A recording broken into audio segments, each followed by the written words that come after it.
I wanted to create a hybrid film, combining elements from all the movie genres that I enjoy, that I gravitate towards. So we've got action, we've got adventure, we've got suspense, we've got some horror, we've got the thriller aspects. It was important that Hell's Tomb have all these elements so that I'd be able to mold the type of story that I wanted to tell. Actually, more importantly, so that I'd be able to mold the type of story that I wanted to see.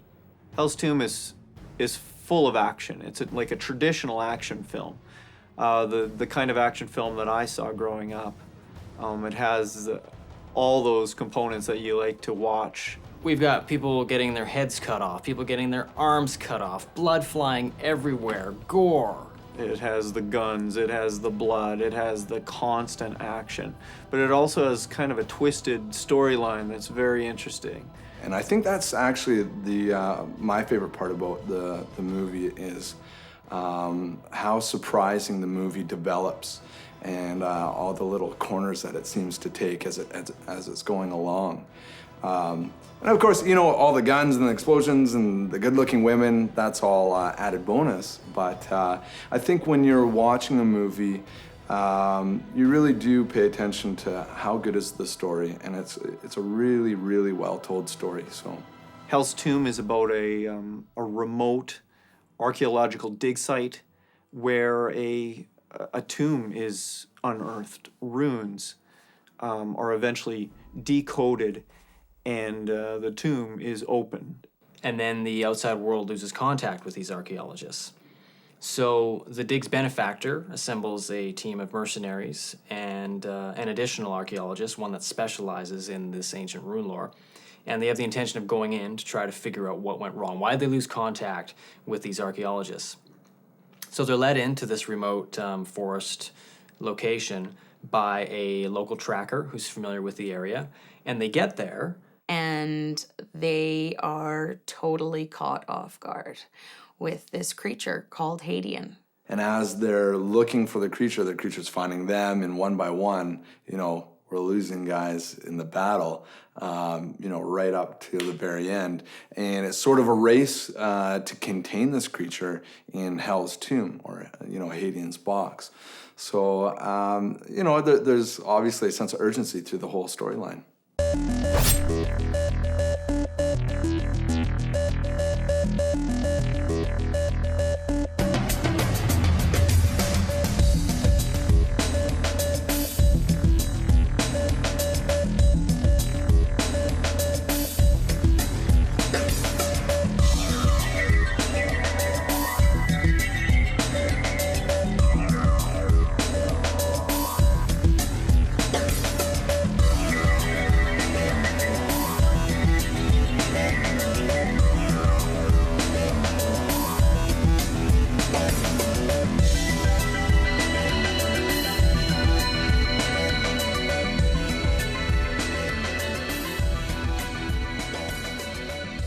Well, pre-production actually began while the screenplay was being written, but because I was writing the screenplay, I already knew as I was going along what I wanted. So I was able to oversee every stage, every aspect, every prop, every costume during the writing of the screenplay, which gave us extra time during pre-production, which is beneficial because I knew I wasn't going to find what I wanted from a rental house. Everything was gonna have to be made, handmade.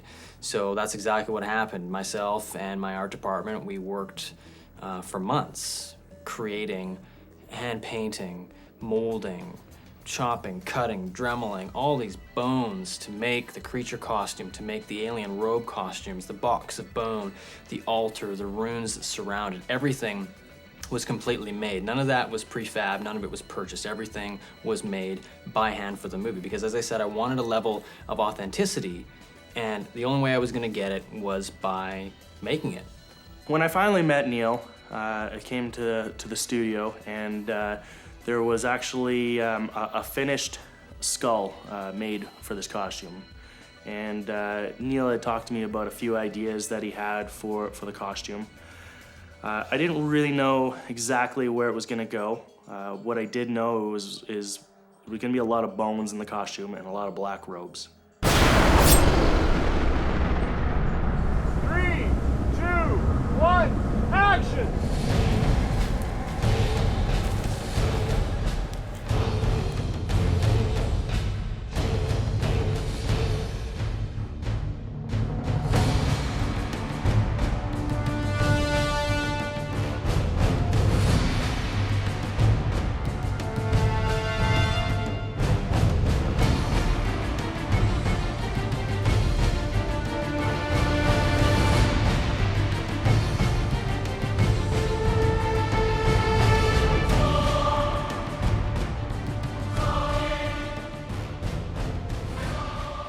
stepping onto set was every day it was a surprise. It was really, you couldn't wait to see, because the level of detail that Neil put into these sets was just amazing.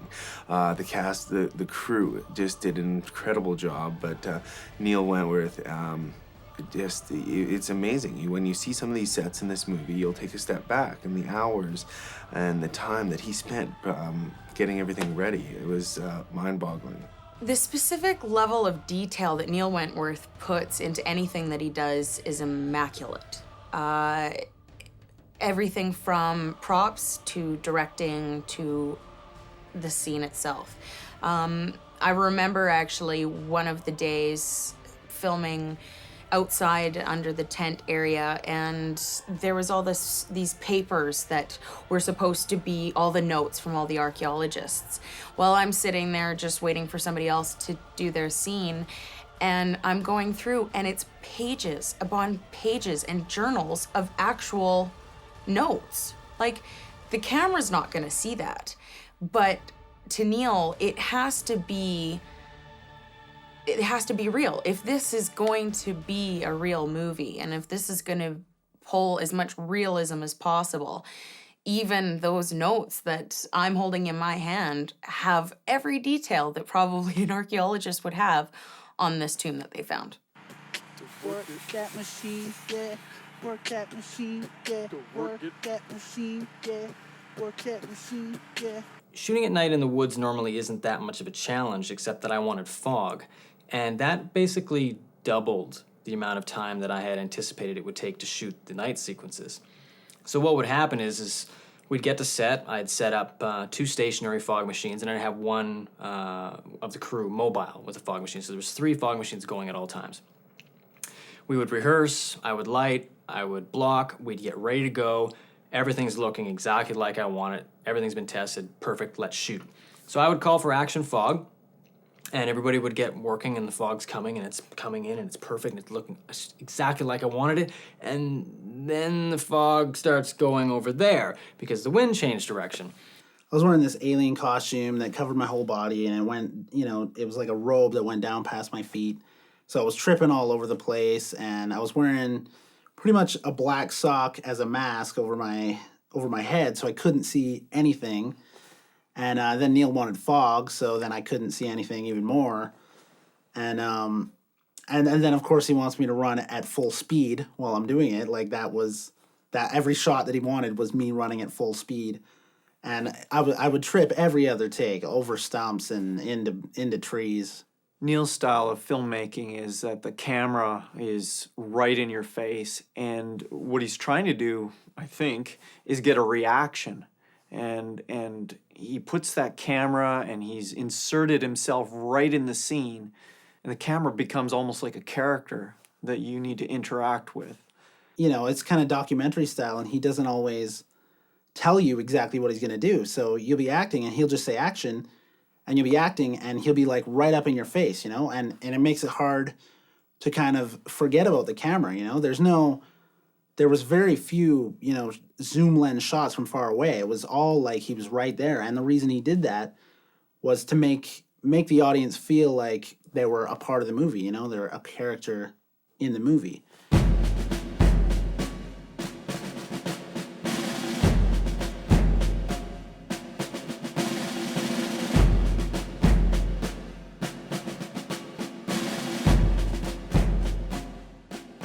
What was it like playing Hadian? Hadian was literally the hell costume to play. You got 30, 40 pounds sitting on top of your head. You've got dark black robes covering you in the middle of summer. I've always thought, if I was given the opportunity to play a puppeted character or a creature heavy in makeup and costume, that I would jump at the opportunity. It would be really neat. After watching these guys do it, you go, wow, it's a lot more work than you would think, and I mean physical work.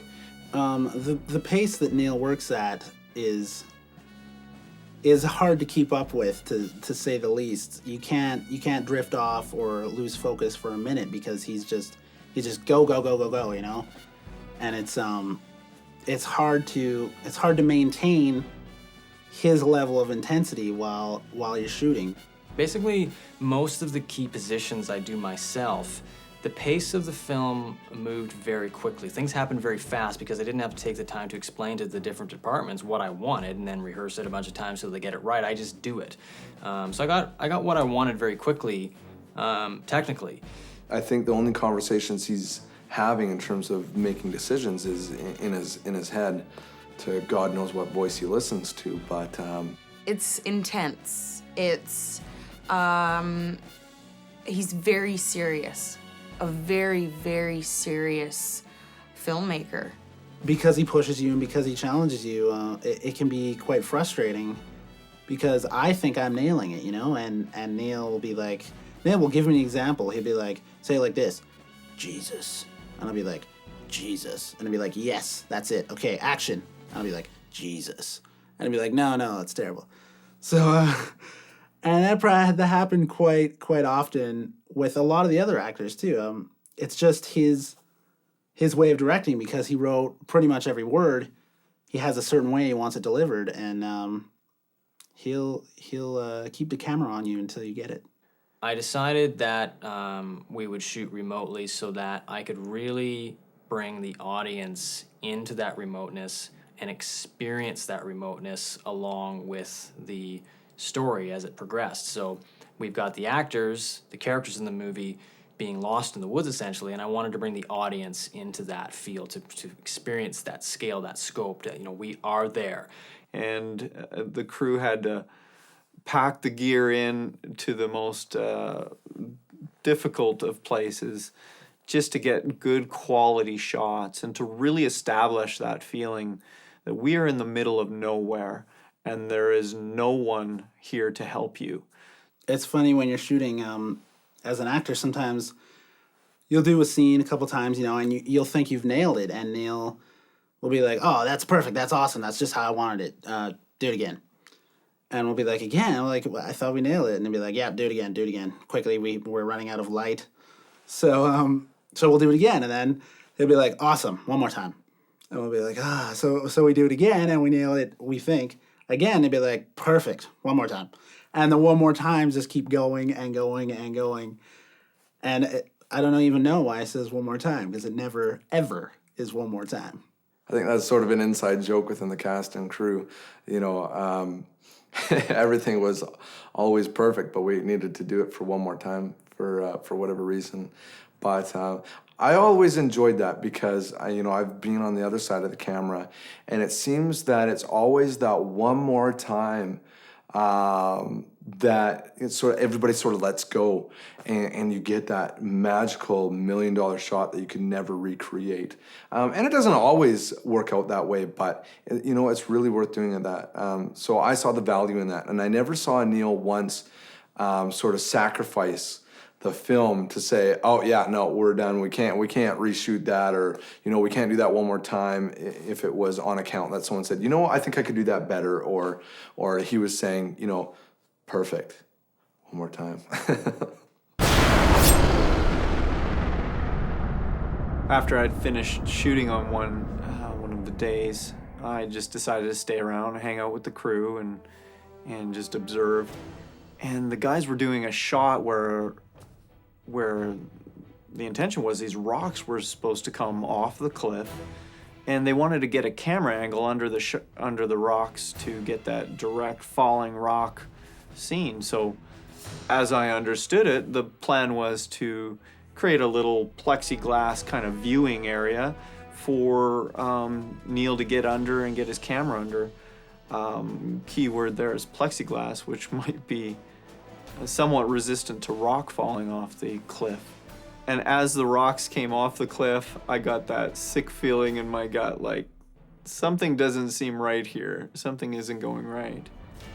And sure enough, the rocks just smashed the glass. And I get covered in glass, the camera gets covered in glass, all these rocks and all the glass come smashing into the lens of the camera. What had happened was, the crew member had got actual plate glass rather than plexiglass. A little bit of a miscommunication there, I think. And I just rushed in there to want to rip that box off. And of course, all Neil cares about is his camera. And but we're concerned that Neil actually was possibly injured. There was glass all over the place, and I don't think the scene quite went as planned. I remember there's this one scene where 8 or 9 of us are having to walk across this slippery log that's suspended over a river. For somebody to fall in would be tragic for as far as shooting goes, because I mean, continuity problems first of all, but we're filming in such a remote location that, you know, how do you dry somebody off and get back to shooting when you're so far away from everything? So so we're shooting the scene, and I think Brody, the actor who plays Brody, is ahead of me. And I'm walking along and I'm trying to look cool, you know, but be in the moment, but all along I'm trying not to fall off this log. And what do I hear behind me? You know, and I look back and Brock has fallen in. Like knee deep, soaked. It was hilarious. And it didn't stop there because, you know, so we reshoot, we dry him off, and we go to take the shot again. And I look the other way, exact same spot, and man, he goes right in again. It was hilarious. Just soaked. We all thought it was pretty funny. Neil, oh, not so much, you know. It really screws with the continuity of the movie, but yeah, it was a good laugh that day for sure. This one particular day, it had just started warming up in the weather, and so most of us were pasty white, and Neil had warned us, you know, stay out of the sun. All actors stay out of the sun when have our downtime. And I said, oh, please, I don't burn. And I think I'd been probably doing a little bit of tanning previous, so I thought I was safe. So I was laying out in the sun, and come afternoon shooting, there I am, beat red like a stop sign. Neil goes, Matt, were you laying in the sun? No, absolutely not. I did not fall asleep directly in the sun on purpose at all. And I said, I know it shouldn't show up, but sure enough, he showed me the footage, and I don't know if he had some good times in color correction or if it worked out. But well, we played as it was an embarrassing moment. You know, I was getting the crew geared up and like, hurrah, and I was a little bit embarrassed about that. Maybe angry. I was angry. I was Mangarist. Mangarist, that's the word.